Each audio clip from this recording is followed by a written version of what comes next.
여러분 안녕하십니까? 점점 더 이제 무더위가 수그러지고 이제 시원한 가을 바람이 아침 저녁으로 많이 부네요. 한낮에도 그렇게 뜨겁진 않네요. 오늘 130일에 시험을 잘 치르셨습니까? 제가 아는 지인분들도 많이 이제 시험에 응시했는데요. 경상도 분들도 많고, 경기도에 계신 분들도 많고, 역시 강원도에 계신 제가 아는 지인분들도 이번에 많이 응시를 하셨습니다. 자, 이번 시간에는 시험 본 후에 이제 복귀에 대해서 한번 이야기를 해보겠습니다. 바둑을 여러분들 뜻이나 모르겠네요. 바둑을 둔다, 그렇게 얘기합니다. 바둑을 둔다. 저는 바둑 조금 뜹니다. 아주 조금. 네. 이제 대학교에 들어가니까 이제 서울에 있는 친구들이 이제 자취를 하면서 만나갖고 이제 자취방에 놀러 가고 그러면 이제 그 바둑을 뜨더라고요. 그래서 바둑을 배우기 시작했죠. 20대 초반에 배웠습니다. 이제 바깥에서 이제 시내에서 막 그냥 재미로 뜨는 바둑은 그런데 복귀를 하지 않죠. 근데 프로 바둑, 저는 이제 여류 기사 최정 구단을 좋아합니다. 이제 최정 구단하고 요새 김은지 구단하고 굉장히 이제 라이벌 관계, 5승 5패죠. 근데 LG배에서 이제 최정이 또 한번 1승한 것 같습니다. 바둑을 이제 뛰고 나면은 이제 프로 바둑 기사들이 복귀를 합니다. 이렇게 복귀, 다시 떠본다 이거죠. 다시 놓아본다 이겁니다. 다시 기록한다 이겁니다. 다시.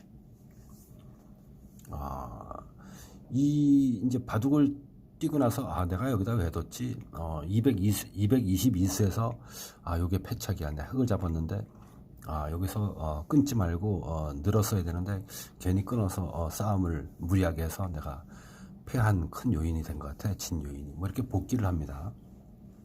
여기서는 충벌인데 저번에 내가 3-3에 났는데 화점에 났는데 거기에 이제 흑돌이 놓을 때 패를 갖다가 해소하려고 노는 걸 내가 깜빡했어. 그래서 패가 되는지 모르고 거기 나서 대마가 기동할 수 없어서 바둑을 진 요인이 됐어. 뭐 이런 거. 포석에서 잘못된 것 같아. 뭐 전투에서 잘못된 것 같아. 그리고 사기를 모두 흑에게 내줘서 실리에서 져서 바둑을 진 것 같아. 이렇게 복귀를 이제 합니다. 자, 그러면 산림기술사뿐만 아니라 비단 산림기술사뿐만 아니라 여러 토목기술사, 뭐 건설안전기술사 등 이런 기술사 시험을 보신 분들은 반드시 복귀를 해야 됩니다. 뭐 붙어도 그만 떨어져도 그만 그러면 계속 떨어지는 거죠. 10년 20년 반드시 복귀해야 됩니다. 산림기술사 시험 복귀란 무엇이냐? 1교시에서 내가 13문제 중에서 선택을 10개 했는데 요거 5가지는 자신 있었는데 요거 답안을 내가 어떻게 구성했지?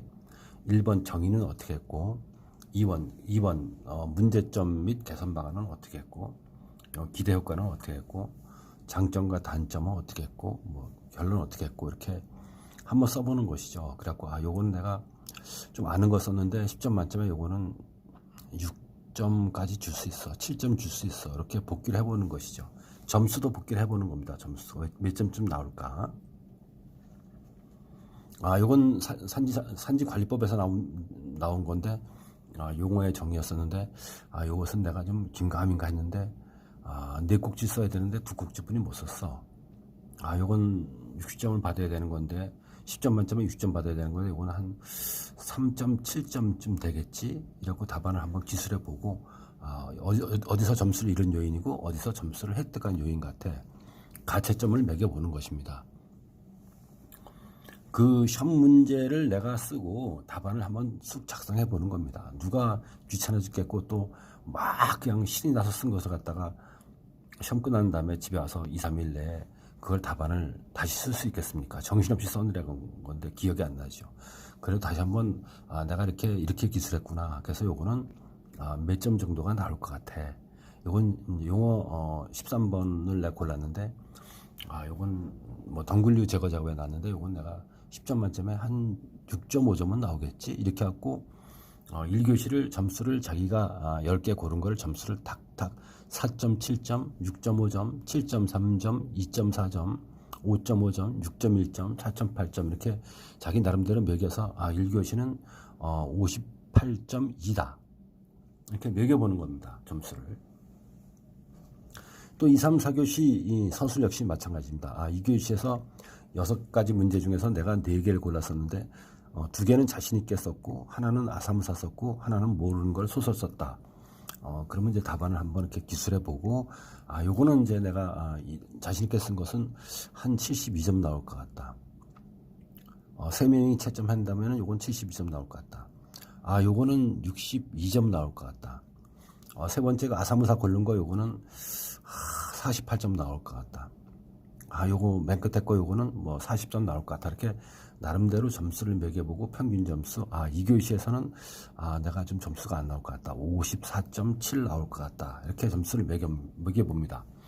그러면 1교시 몇 점, 2교시 몇 점, 3교시 몇 점, 4교시 몇 점 이렇게 점수가 나오면 그걸 평균내서 나 55.7이다. 이번엔 떨어졌다. 이거는 자기의 복귀 점수니까 가점수가 아니니까 실제 점수가 아니죠. 왜? 나중에 채점관들이 이번에는 8명 뽑자고 많이 안 뽑는데 자꾸 밀원 제기하고 난리 나고 퀴넷에서 밀어내고 삶청에 막 욕을 해야 된다고 그랬는데 이번에 한 8명 뽑지 뭐. 그러면 이제 자기가 채점을 한 것이 너무 깐깐하게 짜게 줬으니까 한 55점 나왔는데 실질은 61점 나올 수도 있는 것이죠. 또 자기가 점수를 후하게 줘서 62점 나와서 합격이라고 했는데 필기 채점관들이 너무 점수를 짜게 줘서 40몇 점뿐이 안 나올 수가 있습니다. 어떻든 필기 시험이 끝난 후에 집에 돌아와서 2, 3일 내에 자기가 어떤 문제를 어떻게 답안을 기술했지, 그래서 얼마쯤 점수가 나오겠지 이렇게 기록을 해보고 하는 것은 상당히 중요합니다. 왜 중요하냐? 자기의 현재 위치를 알 수 있습니다. 만약에 이 영상을 보시는 분 중에서 비전공자이신 분이 계신다면, 전공 안 하신 분이 계신다면, 내가 이 영상을 보니까 1, 2교시는 뭐 48점 나올 것 같아. 2, 3, 4교시는 합해서 뭐 59점 나올 것 같아. 그래서 평균 합해서 53점 나올 것 같아. 그리고 이번 시험에 보니까 내가 법률은 달달해서 법률에서는 많이 나오는데 2, 3, 4교시 아주 현장감을 녹여서 써야 되고 현장을 잘 알아서 그것을 답안지로 써야 되고 이런 분들이 유리할 것 같은데 나는 거기서 불리했어. 그럼 난 그 점을 갖다가 앞으로도 노력을 해서 132회 내년 2월 달에 겨울에 있는 132회에는 점수를 더 올려야지. 이렇게 해서 자기의 복귀를 하게 됨으로써 자기의 현재의 실력을 검증할 수가 있는 것이고, 그리고 내가 앞으로 공부를 어떻게 해야 되겠다 하는 그런 과목도 유리한 과목, 불리한 과목을 알아서 불리한 과목을 더 공부를 할 수가 있는 것이고, 내가 답안 작성 요령을 이렇게 몰랐구나. 페이지를 더 쓸 수 있었는데 너무나 키워드만 중점적으로 써갖고 답안 분량이 너무 적었구나. 키워드만 넘어 썼고 다음부터는 풀어 써서 좀 답안 분량도 늘려야지. 뭐 이렇게 요령이 생기고 방법이 이제 나오는 것입니다. 그래서 필기시험 본다면은 나름대로 복기를 해보죠. 이 복기는 혼자 하는 것보다 스타디를 결성했을 경우에 두세 명이 같이 하면 좋습니다. 왜?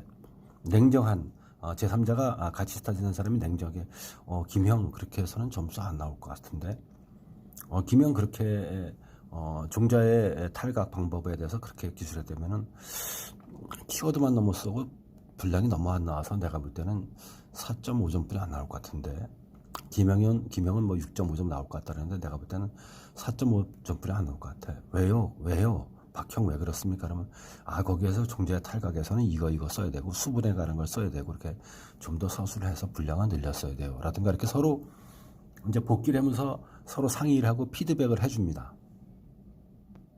이제 그런 것이 이제 서로 공부도 되는 계기가 되는 것이고요.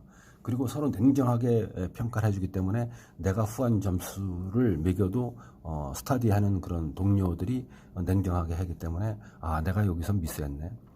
시험 요번에 31문제, 1교시 13문제, 2, 3, 4교시 각각 6문제에 대해서 스터디 3명이 모여서 얘기하는데 한 사람은 공무원이고 한 사람은 비전공자이고 한 사람은 기사사무실에서 여태까지 일을 해온 사람이다. 비전공자인데. 이제 그런 사람이 3명이 모여서 130일회가 끝난 다음에 어느 카페에서 한 3시간 동안 이제 커피를 시켜놓고 빵 시켜놓고 이제 스터디를 하는 겁니다. 시험 문제지 갖다 놓고.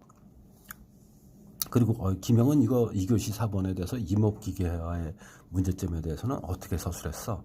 난 박형란은 1번을 갖다가 이목기계화의 개요를 써줬고 2번 우리나라 이목기계화의 종류를 써줬고 3번 경사지에 따른 이목기계의 적용 사례를 써줬고 5번 우리나라 이목기계 발전 방안에 써졌어요. 이렇게 서로 나는 답안을 그렇게 하지 않았는데 펠레번처의 뭐 중요성, 가선 본주를 이용한 집재 방법, 뭐 트랙타와 집재와 가선 집재의 장단점 이런 식으로 했네. 그러면 이제 C라는 사람이 그 얘기를 다 들으면서 서로 김영이라는 사람은 이렇게 기술했구나. 참 좋은 아이템이다. 3번이 저도 박형이라는 사람은 저거 좋은 아이템인데 경사지에 따른 이목기계와의 투입 정말 좋은 아이디어인데 이렇게 서로 발전해서 노트하고 서브노트를 더 화려하게 품질 좋게 바꿀 수 있어서 다음 차기의 시험에 점점 더 합격선으로 가는 것이 되는 것입니다.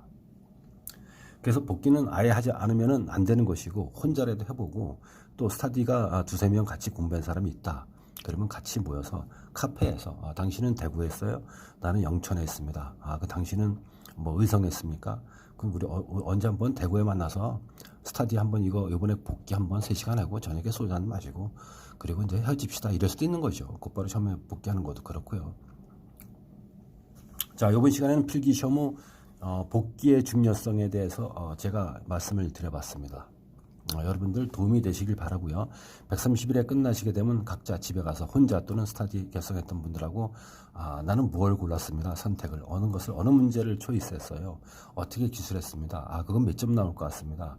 김영은 몇 점 나올 것 같아요. 65점 나올 것 같아요. 61점 나올 것 같아요. 나는 48점 나올 것 같습니다. 나는 56점 나올 것 같아요. 이러면서 박형 왜 그래요? 왜 점수가 낮습니까? 1교시 13문제 중에서 법률이 8문제 나왔는데 난 법률에서 미끄러진 것 같아요. 법률 공부가 너무 안 됐어요.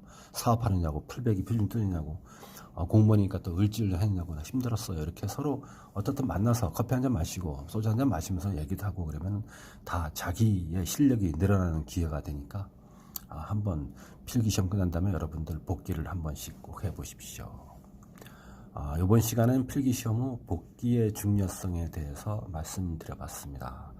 감사합니다. 여러분 다 시험 잘 보시길 바랍니다.